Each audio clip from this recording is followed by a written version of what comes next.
आप सभी को धनतेरस के पर्व की हार्दिक शुभकामनाएं। धनतेरस के पर्व को धन त्रयोदशी के नाम से भी जाना जाता है।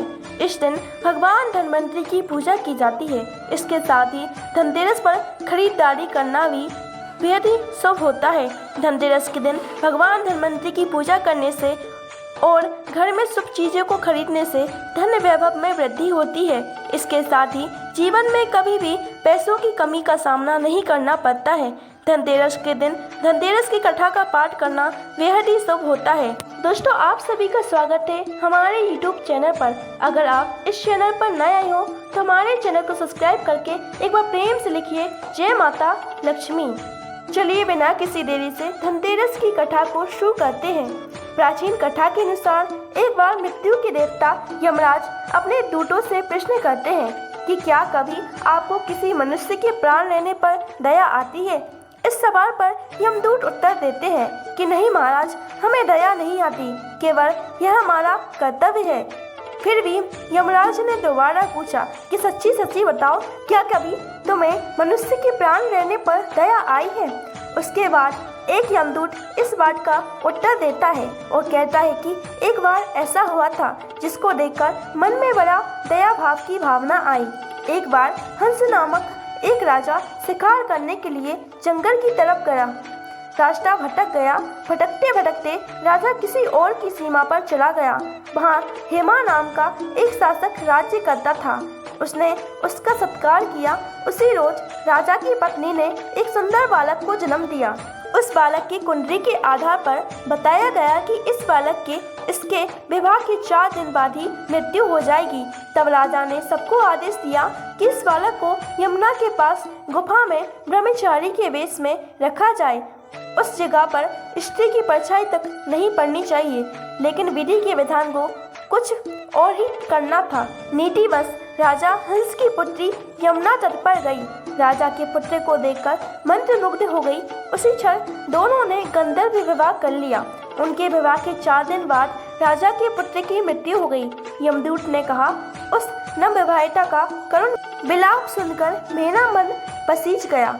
सारी बातें सुनकर यमराज ने कहा, हम इसमें क्या ही कर सकते हैं, ये तो विधि का विधान है, हमको तो ये काम करना ही पड़ेगा। यमदूतों ने यमराज से पूछा कि ऐसा कोई उपाय है जिससे अकाल मृत्यु से बचा जा सके। तब यमराज ने कहा कि धनतेरस के दिन विधि विधान के साथ पूजा अर्चना और दीपदान करने से अकाल मृत्यु का भय नहीं रहता है। पौराणिक कथा के अनुसार कार्तिक महीना की कृष्ण पक्ष की त्रयोदशी तिथि के दिन भगवान धनवंतरी का जन्म हुआ था। समुद्र मंथन के दौरान भगवान धनवंतरी अमृत का कलश लेकर प्रकट हुए थे। तभी से इस तिथि पर धनतेरस का पर्व मनाया जाने लगा और इसी दिन सोना चांदी व बर्तन खरीदना बेहद ही शुभ माना जाने लगा। धनवंतरी को औषधि और चिकित्सा के देवता के नाम से जाना जाता है। इनकी पूजा करने से हर प्रकार के रोग से मुक्ति मिलती है। धनतेरस को मनाने के पीछे भगवान धनवंतरी के जन्म लेने की कथा और इसके अलावा दूसरी कहानियां भी प्रचलित है। कहा जाता है कि एक समय भगवान विष्णु मृत्यु लोक में विचरण करने के लिए आ रहे थे। तब माता लक्ष्मी ने उनसे साथ चलने का आग्रह किया। तब भगवान विष्णु जी ने कहा, यदि मैं जो बात कहूँ तुम अगर वैसा ही मानो तो फिर चलो। तब लक्ष्मी जी ने उनकी बात मान ली और भगवान विष्णु के साथ भूमंडल पर आ गए। कुछ देर बाद एक जगह पर पहुंचकर भगवान विष्णु ने लक्ष्मी जी से कहा कि जब तक मैं न आऊं तुम यहाँ ठहरो, मैं दक्षिण दिशा की ओर जा रहा हूँ, तुम उधर मत आना। विष्णु जी के जाने पर लक्ष्मी जी के मन में अभिलाषा जागी कि आखिर दक्षिण दिशा में ऐसा क्या रहस्य है जो मुझे मना किया गया है, और भगवान स्वयं चले गए हैं। लक्ष्मी जी से रहा न गया और जैसे ही भगवान आगे बढ़े लक्ष्मी जी भी पीछे पीछे चल पड़ी। कुछ ही आगे जाने पर उन्हें सरसों का एक खेत दिखाई दिया जिसमें खूब फूल लगे थे। सरसों की शोभा देखकर वह मंत्रमुग्ध हो गई और फूल तोड़कर अपना श्रृंगार करने के बाद आगे बढ़ी। आगे जाने पर एक गन्ने के खेत से लक्ष्मी जी गन्ने तोड़कर रस चूसने लगी। उसी क्षण विष्णु जी आए और यह देखकर लक्ष्मी जी पर नाराज होकर उन्हें श्राप दे दिया कि मैंने तुम्हें इधर आने को मना किया था पर तुम ना मानी और किसान की चोरी का अपराध कर बैठी। अब तुम इस अपराध के प्रायश्चित के लिए इस किसान की 12 वर्ष तक सेवा करो। ऐसा कहकर भगवान उन्हें छोड़कर क्षीर सागर में गए। तब लक्ष्मी जी उस गरीब किसान के घर रहने